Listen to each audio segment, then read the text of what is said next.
Hi hello ನಮಸ್ತೆ, welcome back to my YouTube channel. ಇವತ್ತಿನ ಸಂಚಿಕೆಯಲ್ಲಿ ಒಂದು ಸೂಪರ್ ಆಗಿರುವಂತಹ ರೆಸಿಪಿನ ನಿಮ್ಮ ಜೊತೆ ಶೇರ್ ಮಾಡ್ತಾ ಈ ವಿಡಿಯೋನ ಸ್ಟಾರ್ಟ್ ಮಾಡ್ತಾ ಇದ್ದೀನಿ. ಅದಕ್ಕಿಂತ ಮೊದಲು ಯಾರು ನಮ್ಮ ಚಾನಲ್ನ ಸಬ್ಸ್ಕ್ರೈಬ್ ಆಗಿಲ್ಲ ಅಂದರೆ ಹಾಗೂ ಹೊಸದಾಗಿ ಯಾರು ನಮ್ಮ ಚಾನಲ್ನ ವಾಚ್ ಮಾಡ್ತಿದ್ದೀರಾ ಅವರು ಕೂಡ ಸಬ್ಸ್ಕ್ರೈಬ್ನ ಮಾಡ್ಕೊಳ್ಳಿ. ಇವತ್ತಿನ ರೆಸಿಪಿಲಿ ನಾನು ಕಜ್ಜಾಯ ಮಾಡೋದು ಹೇಗೆ ಅಂತ ತೋರಿಸ್ತಾ ಇದ್ದೀನಿ. ಕಜ್ಜಾಯ ಅಂದರೆ ಯಾರಿಗೆಲ್ಲ ಇಷ್ಟ ಇಲ್ಲ, ದೊಡ್ಡವರಿಂದ ಹಿಡಿದು ಚಿಕ್ಕವರವರೆಗೂ ಅಷ್ಟೇ ಕಜ್ಜಾಯ ಅಂದರೆ ತುಂಬ ಇಷ್ಟಪಟ್ಟು ತಿಂತಾರೆ. ಇನ್ನು ದೀಪಾವಳಿ ಹಾಗೂ ವರಮಹಾಲಕ್ಷ್ಮಿನಲ್ಲಿ ನಾವು ಕಜ್ಜಾಯನ ಮಾಡ್ತೀವಿ. ತುಂಬ ಸಿಂಪಲ್ಲಾಗಿ ಈಸಿಯಾಗಿ ನಾವು ಕಜ್ಜಾಯನ ಮಾಡೋದು ಹೇಗೆ ಅಂತ ನಾನು ತೋರಿಸ್ತಾ ಇದ್ದೀನಿ. ಅಕಸ್ಮಾತ್ ಏನಾದರೂ ಕಜ್ಜಾಯದಿಟ್ಟು ತೆಳುವಾಗಿದ್ದರೆ ಅದನ್ನು ಹೇಗೆ ನಾವು ಸರಿ ಮಾಡ್ಕೊಳ್ಳೋದು ಅಥವಾ ಗಟ್ಟಿಯಾಗಿದ್ದರೆ ನಾವು ಯಾವ ರೀತಿಯಾಗಿ ಸರಿ ಮಾಡ್ಕೊಳ್ಬೋದು ನೋಡೋಣ ಬನ್ನಿ. ಅಷ್ಟೇ ಅಲ್ಲದೆ ಕಜ್ಜಾಯದಿಟ್ಟನ್ನು ತುಂಬ ಪರ್ಫೆಕ್ಟಾಗಿ ಹಾಗೂ ಸಾಫ್ಟಾಗಿ ಮಾಡೋದು ಹೇಗೆ ಹಾಗೂ ತುಂಬ ಈಸಿಯಾಗಿ ಕಜ್ಜಾಯದಿಟ್ಟನ್ನು ಮಾಡೋದು ಹೇಗೆ ಅಂತ ನೋಡೋಣ.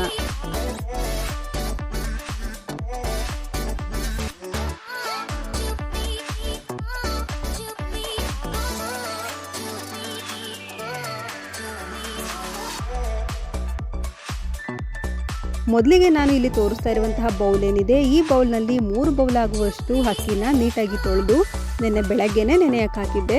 ಈಗ ಅಕ್ಕಿ ತುಂಬ ಚೆನ್ನಾಗಿ ನೆಂದಿದೆ, ಅಲ್ಲಿಗೆ 1 ದಿನದವರೆಗೂ ಅಕ್ಕಿ ತುಂಬ ಚೆನ್ನಾಗಿ ನೆಂದಿದೆ. ಇದನ್ನೆಲ್ಲ ನಾನು ನೀಟಾಗಿ ತೊಳ್ಕೊಂಡು ನೀಟಾಗಿ ನೀರನ್ನೆಲ್ಲ ಶೋಧಿಸ್ಕೊಂಡು ಒಂದು ಬಟ್ಟೆ ಮೇಲೆ ಈ ರೀತಿಯಾಗಿ ಹಾರಾಕ್ತಾ ಇದ್ದೀನಿ. ಅಂದರೆ ಫ್ಯಾನ್ ಗಾಳಿಗೆ ಸ್ವಲ್ಪ ಇದನ್ನು ಒಣಗಿಸ್ಕೊಳ್ಬೇಕಾಗುತ್ತೆ, ಒಂದು 20 ನಿಮಿಷದವರೆಗೂ. ಅಲ್ಲದೆ ಇದನ್ನು ನೆರಳಲ್ಲೇ ಒಣಗಿಸ್ಕೊಳ್ಬೇಕು, ಬಿಸಿಲಿಗೆ ಹಾಕಬಾರ್ದು. ಆದಷ್ಟು ನಾವು ಅಕ್ಕಿನ ಒಣಗಾಕಬೇಕಾದ್ರೆ ಸ್ವಲ್ಪ ಗಟ್ಟಿಯಾಗಿರುವಂತಹ ಕಾಟನ್ ಬಟ್ಟೆ ಮೇಲೇ ಅಕ್ಕಿನ ಹಾರಾಕಬೇಕಾಗುತ್ತೆ. ಯಾಕೆಂದರೆ ಆ ಬಟ್ಟೆ ಅಕ್ಕಿಯಲ್ಲಿರುವಂತಹ ನೀರನ್ನೆಲ್ಲ ನೀಟಾಗಿ ಹೀರ್ಕೊಳ್ಳುತ್ತೆ. ಹಾಗಾಗಿನೇ ಸ್ವಲ್ಪ ಕಾಟನ್ ಬಟ್ಟೆನಲ್ಲಿ ಅಕ್ಕಿನ ಒಣಗಾಕೋಣ. ನೋಡಿ, ಇಷ್ಟು ಒಣಗಿದ್ರೆ ಸಾಕು. ಮೊದಲೆಲ್ಲ ಹಬ್ಬಗಳಲ್ಲಿ ಕಜ್ಜಾಯನ ಮಾಡಬೇಕು ಅಂದರೆ ಅಕ್ಕಿನ 3 ದಿನದ ಮುಂಚೆನೇ ನೆನೆಸಿಟ್ಟವರು, ಅಂದರೆ ದಿನಾಗ್ಲೂ ನೀರನ್ನು ಸಹ ಚೇಂಜ್ ಮಾಡೋರು, ಸ್ಮೆಲ್ ಬರುತ್ತೆ ಇಲ್ಲ ಅಂದರೆ ಅಂತ ಅಂದ್ಬಿಟ್ಟು. ಆದರೆ ಈಗ ಅಷ್ಟು ಟೈಮ್ ಯಾರಿಗೂ ಇಲ್ಲ, 1 ದಿನಕ್ಕೇ ಅಕ್ಕಿನ ನೆನೆಸಿ ಕಜ್ಜಾಯದಿಟ್ಟನ್ನು ರೆಡಿ ಮಾಡ್ತಾರೆ.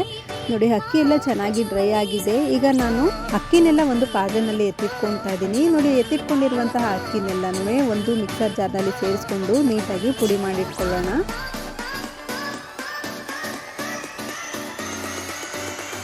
ನೋಡಿ, ನೆನೆಸಿಟ್ಕೊಂಡಿರುವಂತಹ ಅಕ್ಕಿನ ನಾನು ಈ ರೀತಿ ಜಾರ್ನಲ್ಲಿ ಸೇರಿಸ್ಕೊಂಡು ನೀಟಾಗಿ ಸಣ್ಣದಾಗಿ ಪುಡಿನ ಮಾಡಿಟ್ಕೊಂಡಿದ್ದೀನಿ. ಇದೇ ರೀತಿ ಎಲ್ಲ ಅಕ್ಕಿನೂ ಅಷ್ಟೇ ನೀಟಾಗಿ ಪುಡಿ ಮಾಡಿಟ್ಕೊಳ್ಬೇಕು. ಪುಡಿ ಮಾಡಿಟ್ಕೊಂಡಿರುವಂತಹ ಅಕ್ಕಿನ ಒಂದು ಪಾತ್ರೆಯಲ್ಲಿ ಒಂದು ಜರಡಿಗೆ ಸೇರಿಸ್ಕೊಂಡು ನೀಟಾಗಿ ಇದನ್ನು ಜರಡಿ ಮಾಡ್ಕೊಳ್ಳೋಣ.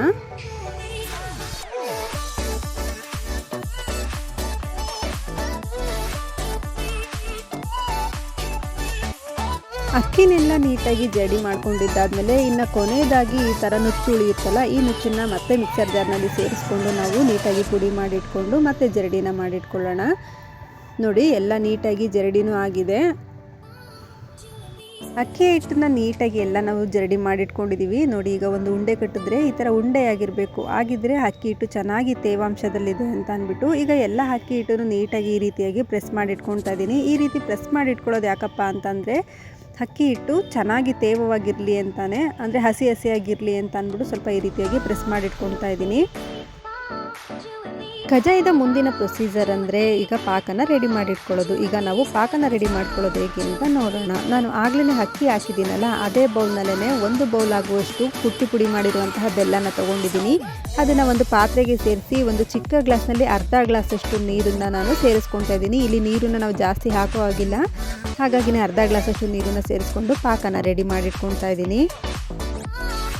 ಪಾಕನ ಮಾಡ್ಕೊಳ್ಳೋದಕ್ಕೆ ಸ್ಟವ್ನ ಸ್ವಲ್ಪ ಮೀಡಿಯಮ್ ಫ್ಲೇಮ್ನಲ್ಲೇ ಇಟ್ಕೊಳ್ಬೇಕಾಗುತ್ತೆ. ಹೈ ಫ್ಲೇಮಲ್ಲಿದ್ದರೆ ಸ್ವಲ್ಪ ಬೆಲ್ಲ ಎಲ್ಲ ಕಂಟಿಡ್ದಂಗೆ ಆಗುತ್ತೆ, ಅಲ್ಲದೆ ಟೇಸ್ಟೂ ಚೆನ್ನಾಗಿ ಬರೋದಿಲ್ಲ. ಹಾಗಾಗಿನೇ ನಾನು ಮೀಡಿಯಮ್ ಫ್ಲೇಮ್ನಲ್ಲಿ ಸ್ಟವ್ನ ಇಟ್ಕೊಂಡಿದ್ದೀನಿ. ನೋಡಿ, ಹಾಕಿದ್ದು ಮಾತ್ರ ಚಿಕ್ಕ ಗ್ಲಾಸಲ್ಲಿ ಅರ್ಧ ಗ್ಲಾಸಷ್ಟು ನೀರು. ಬೆಲ್ಲ ಕರಗ್ತಾ ಪಾಕ ಜಾಸ್ತಿನೇ ಒದಗ್ತಾ ಇದೆ. ಬೆಲ್ಲ ಎಲ್ಲ ತುಂಬ ಚೆನ್ನಾಗಿ ಮೆಲ್ಟಾಗಿ ನೊರೆ ಬರ್ತಾ ಇದೆ. ನೋಡಿ, ಪಾಕ ರೆಡಿ ಆಗ್ತಾ ಇದೆ.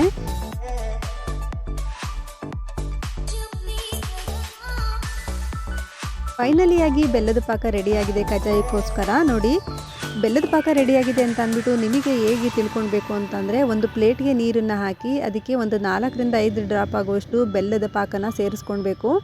ಈಗ ಇದು ನೋಡಿ, ಒಂದೇ ಕಡೆ ಕೂರಬೇಕು, ಆ ಕಡೆ ಈ ಕಡೆ ಇದಾಗಬಾರ್ದು. ನೋಡಿ, ಈ ಥರ ಜಲ್ಲಿ ಆಗಿರಬೇಕು, ಹಾಗಿದ್ರೆ ಬೆಲ್ಲದ ಪಾಕ ರೆಡಿಯಾಗಿದೆ ಅಂತ ಅಂದ್ಬಿಟ್ಟು ಅರ್ಥ.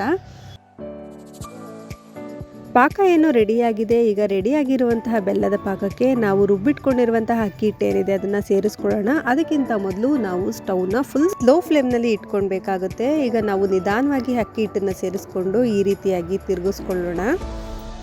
ಅಕಸ್ಮಾತ್ ಏನಾದ್ರು ಗಂಟಾದರೆ ಎದುರೋ ಅಂಥದ್ದೇನಿಲ್ಲ. ನಾವು ಎಲ್ಲ ಅಕ್ಕಿ ಹಿಟ್ಟನ್ನು ಸೇರಿಸ್ಕೊಂಡು ತಿರುಗಿಸ್ಕೊಳ್ಳುವಾಗ ಗಂಟುಗಳೆಲ್ಲ ಹೋಗುತ್ತೆ, ಹಾಗಾಗಿ ಭಯ ಪಡುವಂಥದ್ದೇನಿಲ್ಲ.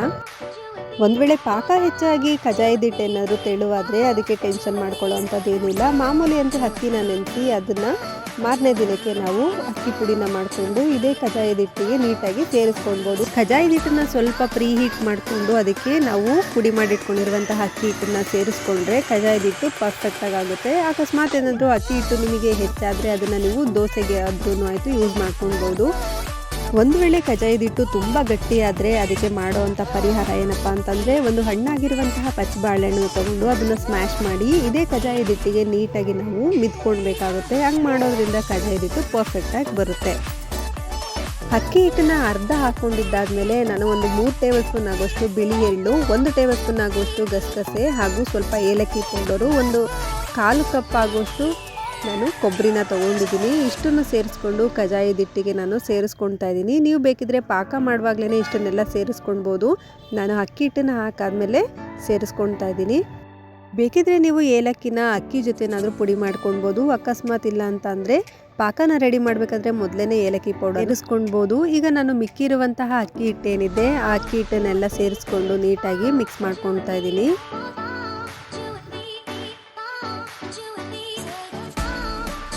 ಫೈನಲಿಯಾಗಿ ಉಳಿದಿರುವಂತಹ ಅಕ್ಕಿ ಹಿಟ್ಟನ್ನೆಲ್ಲ ಸೇರಿಸ್ಕೊಂಡು ನೋಡಿ ಈ ರೀತಿಯಾಗಿ ಕಜಾಯದ ಹಿಟ್ಟನ್ನು ರೆಡಿ ಮಾಡಿಟ್ಕೊಂಡಿದ್ದೀನಿ. ನೋಡಿ, ನಾವು ಸ್ಟಾರ್ಟಿಂಗಲ್ಲೇ ನೋಡಬೇಕಾದ್ರೆ ಸ್ವಲ್ಪ ಗಂಟು ಥರ ಆಗಿತ್ತು. ಅದೇ ಎಲ್ಲ ಅಕ್ಕಿ ಹಿಟ್ಟನ್ನು ಸೇರಿಸ್ಕೊಂಡು ನೀಟಾಗಿ ಈ ರೀತಿಯಾಗಿ ತಿರುಗಿಸ್ಕೊಂಡಿದ್ದಾದ್ಮೇಲೆ ಒಂದು ಸ್ವಲ್ಪನೂ ಗಂಟಿಲ್ಲ.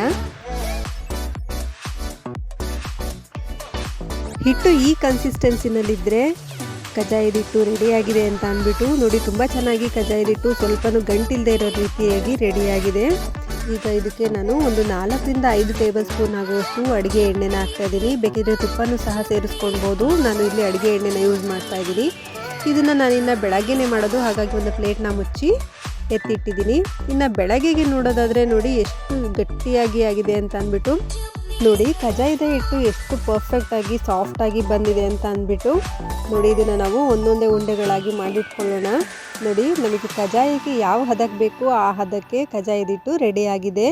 ಇನ್ನು ಇದನ್ನು ಒಂದು ಪ್ಲಾಸ್ಟಿಕ್ ಮೇಲೆ ನಾನು ನೀಟಾಗಿ ತೊಟ್ಟಿಟ್ಕೊಳ್ತಾ ಇದ್ದೀನಿ. ಅಂದರೆ ಒಂದು ಪ್ಲಾಸ್ಟಿಕ್ ಮೇಲೆ ಎಣ್ಣೆನ ಹಾಕಿ ಅದನ್ನು ನೀಟಾಗಿ ಕಜಾಯದ ಹಿಟ್ಟನ್ನು ಈ ಥರ ಉಂಡೆಗಳಾಗಿ ಮಾಡಿಟ್ಕೊಂಡು, ನಿಪ್ಪಿಟ್ಟನ್ನು ಹೇಗೆ ನಾವು ಬೆರಳಲ್ಲಿ ಈ ರೀತಿಯಾಗಿ ತೊಟ್ಟುತ್ತೀವೋ ಅದೇ ರೀತಿಯಾಗಿ ಕಜಾಯನೂ ಸಹ ನಾವು ತೊಟ್ಟಿಟ್ಕೊಳ್ಬೋದು. ಆದರೆ ನಿಪ್ಪಿಟ್ಟನ್ನ ನಾವು ತುಂಬ ತೆಳುವಾಗಿ ತೊಟ್ಟುತ್ತೀವಿ, ಆದರೆ ಕಜಾಯನ ಸ್ವಲ್ಪ ದಪ್ಪ ಇರೋ ರೀತಿಯೇ ನಾವು ತೊಟ್ಟಿಟ್ಕೊಳ್ಬೇಕಾಗುತ್ತೆ. ಬೇಕಾದರೆ ಮಧ್ಯದಲ್ಲಿ ನೀವು ಹೋಲ್ ಮಾಡ್ಕೊಳ್ಬೋದು, ಇಲ್ಲಾಂದರೆ ಚಿಕ್ಕದಾಗಿ ನಾವು ರೊಟ್ಟಿ ಥರನೇ ಮಾಡಿಟ್ಕೊಳ್ಬೋದು. ನಾನು ರೊಟ್ಟಿಯಾಗೆ ಮಾಡಿ ಡೈರೆಕ್ಟಾಗಿ ಎಣ್ಣೆಗೆ ಹಾಕ್ತಾಯಿದ್ದೀನಿ. ಎಣ್ಣೆ ಕಾಯ್ದಿದೆಯಾ ಇಲ್ವಾ ಅಂತ ಅಂದ್ಬಿಟ್ಟು ಒಂದು ಸ್ವಲ್ಪ ಸಣ್ಣ ಉಂಡೆನ ನಾನು ಎಣ್ಣೆಯಲ್ಲಿ ಡೀಪ್ ಫ್ರೈನ ಮಾಡ್ತಾಯಿದ್ದೀನಿ. ಇನ್ನು ಕಜಾಯದ ಹಿಟ್ಟು ಮೇಲೆ ಬರ್ತಿದ್ದಂಗೆ ನಾನು ತೊಟ್ಟಿಟ್ಕೊಂಡಿರುವಂತಹ ಕಜಾಯ ಏನಿದೆ ಅದನ್ನು ಡೀಪ್ ಫ್ರೈನ ಮಾಡ್ತಾಯಿದ್ದೀನಿ. ನಾವು ಕಜಾಯನ ಡೀಪ್ ಫ್ರೈ ಮಾಡಬೇಕಾದ್ರೆ ಸ್ವಲ್ಪ ಮೀಡಿಯಮ್ ಫ್ಲೇಮ್ನಲ್ಲೇ ಸ್ಟವ್ನ ಇಟ್ಕೊಳ್ಬೇಕಾಗುತ್ತೆ. ಇಲ್ಲಾಂದರೆ ಬೇಗ ಬೆಲ್ಲ ಅಲ್ವಾ, ಹಾಗಾಗಿ ಸೀದೋದಂಗೆ ಆಗುತ್ತೆ. ಹಾಗಾಗಿ ಸ್ವಲ್ಪ ಮೀಡಿಯಮ್ ಫ್ಲೇಮ್ನಲ್ಲಿ ಸ್ಟವ್ನ ಇಟ್ಕೊಳ್ಬೇಕಾಗುತ್ತೆ.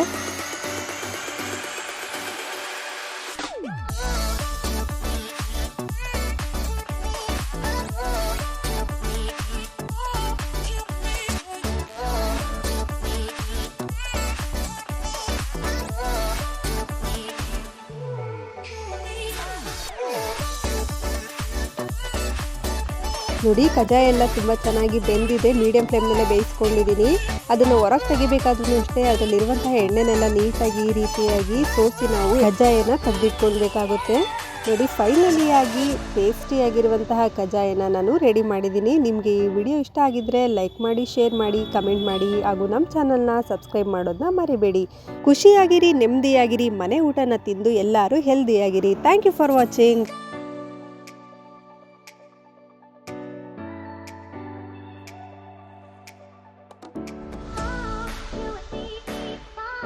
You and me,